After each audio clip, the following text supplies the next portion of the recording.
আসসালামু আলাইকুম মুসলিম ভাই ও বোনেরা, আজকের আলোচনার বিষয় হল উচ্ছিষ্ট বা জুতার মাসআলা।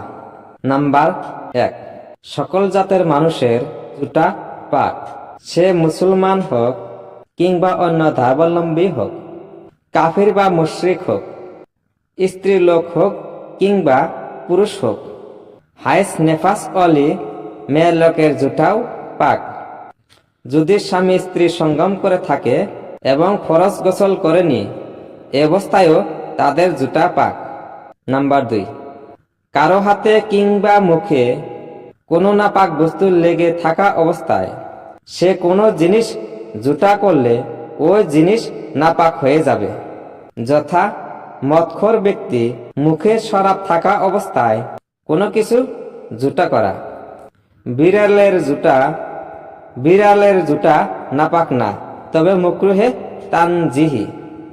নাম্বার ৩, বিড়ালের জুতা পানি দ্বারা উযু করা জায়েজ আছে, তবে অন্য পানি মজুদ থাকলে জুতা পানি দ্বারা উযু করবে না।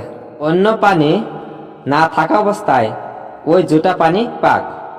কোনো প্রকার খাবার জিনিসে বিড়াল মুখ লাগালে ওই খাবার খাওয়া জায়েজ আছে, তবে মাকরুহে তানজিহি। নাম্বার ৪, কুকুর যদি থালা বাসন পাতিল ইত্যাদিতে মুখ দেয় তবে তা নাপাক হয়ে যাবে, যেহেতু কুকুরের মুখের লালা নাপাক। এই অবস্থায় থালা বাসন পাক করতে হলে অবশ্যই ৭ বার ধৌত করতে হবে। চিরা, মুড়ি, চাউল, আটা, ময়দা, ছাতু ইত্যাদিতে কুকুর মুখ দিলে যে অংশে কুকুর মুখ দিয়েছে এবং লালা লেগেছে শুধু সেই জায়গার চিরা, মুড়ি, চাউল ইত্যাদি ফেলে দিলে বাকি জিনিস পাক হয়ে যাবে।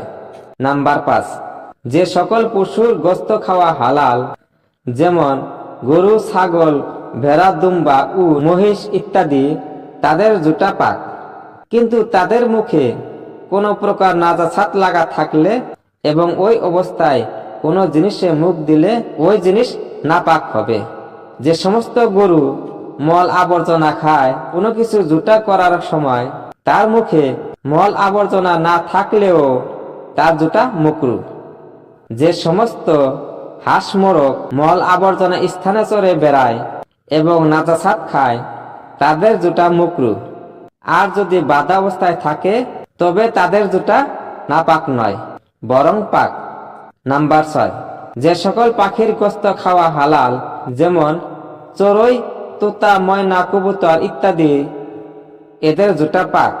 বাজ, শিকরা ইত্যাদি শিকারী পাখির জুতা মাকরুহ, তবে এগুলো পোষা হলে এবং মরা প্রাণীর গোশত, নাড়ি, ভুঁড়ি ইত্যাদি আবর্জনা খাওয়ার সুযোগ না পেলে তাদের জুতা পাক। যার জুতা নাপাক তার ঘামও নাপাক, যার জুতা পাক তার ঘামও পাক, যার জুতা মাশকুক তার ঘামও মাশকুক। পরের ভিডিওতে আপনারা পাবেন প্রস্রাব, পায়খানা ও ইস্তিনজার বিষয়ে।